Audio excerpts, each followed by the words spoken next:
Direktur Eksekutif Lembaga Survei Indonesia Political Opinion (IPO), Deddy Kurniasyah di Jakarta Jumat 15 Juni 2023 menyatakan ada instrumen yang menarik dan terus berkembang dari temuan survei IPO hingga Juni 2023 terakhir. Kalau rakyat memang masih begitu menyukai untuk memilih pasangan tokoh yang dimixing atau pasangan campuran antara tokoh sipil dan militer. Kondisi itu menurut Deddy Kurniasyah wajar, karena kepemimpinan tokoh militer itu memang dianggap cukup baik dan selalu mendapat tempat di kalangan rakyat.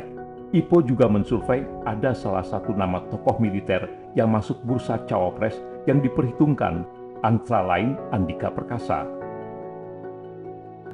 Ada satu data yang menyebutkan begini, publik menyukai ketika terjadi pencampuran antara tokoh sipil dengan tokoh militer, sehingga militer ini mendapatkan tempat sebagai pemimpin di negara ini cukup baik. Makanya kemudian di banyak kontestasi nama-nama militer juga cukup banyak yang menonjol.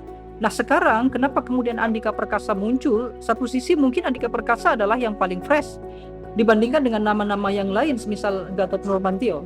Ditambah lagi adalah sentimen terhadap Andika Perkasa ini cukup baik. Satu sisi dia tidak memusuhi pemerintah, sisi yang lain dia juga tidak memusuhi yang kontra pemerintah. Dia bisa diterima oleh publik secara umum, termasuk juga dia dianggap sebagai loyalis dari pemerintah. Berbeda dengan kelompok yang lain, Muldoko misalnya. Muldoko dianggap sebagai kelompok yang sangat pro terhadap pemerintah, jadi belum tentu dia dianggap ramah terhadap publik. Begitu juga dengan Gatot Nurmantio. Gatot justru sebaliknya, dia dianggap sangat ramah, berpihak pada kepentingan publik, tapi dia tidak ramah terhadap kepentingan pemerintah. Maka Andika kemudian muncul sebagai penengah, sebagai tokoh militer yang tidak berpartai politik, sekaligus dia juga tidak diafiliasikan sebagai salah satu kelompok saja. Nah situasi inilah yang kemudian publik memiliki simpati dan juga empati elektoral terhadap Andika Perkasa. Dan Andika Perkasa meskipun secara elektabilitas masih rendah, jangan-jangan dia justru lebih potensial dibandingkan yang lain. Kenapa? Karena sebut saja misalnya AHY. AHY tinggi, tapi kontributor pemilih terbesarnya adalah Demokrat.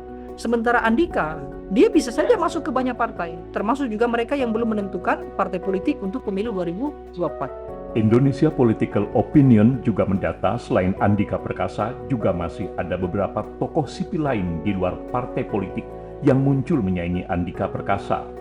Hingga kini belum satu pun calon presiden baik Anies Rashid Baswedan, Ganjar Pranowo maupun Prabowo Subianto yang mendeklarasikan siapa cawapres yang akan mendampingi mereka masing-masing.